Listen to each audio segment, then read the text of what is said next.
We kicked off this season by talking to Dr. Andy Mendenhall, CCC's president and CEO.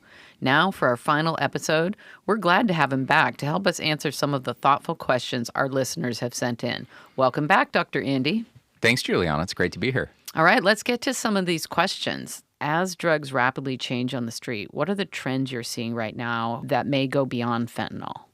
So first, I'll say that I'm hopeful that some of the gains nationally in terms of a reduction in overdose death will be preserved. The biggest change that we've seen outside of fentanyl, which is in the class of drugs called opioids, is really methamphetamines, which is in the class of drugs called stimulants. And P2P methamphetamine is just a more potent, more pure version of methamphetamine that has now been out in active circulation for the last 4 to 5 years. And it's cheaper, stronger, more potent than ever before, more reinforcing. And I say this actively, more damaging to people. And that does not mean that people don't heal. People do heal.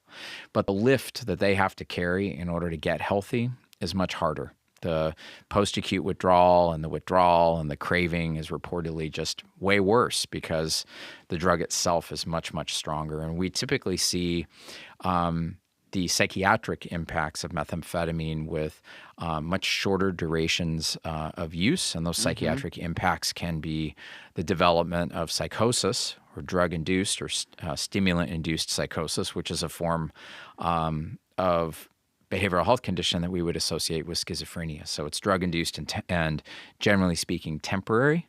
But what we're seeing is a need for people to have more extended periods of time drug-free and also have ongoing or concurrent, rather, psychiatric care with medication in order to go back to a healthy baseline.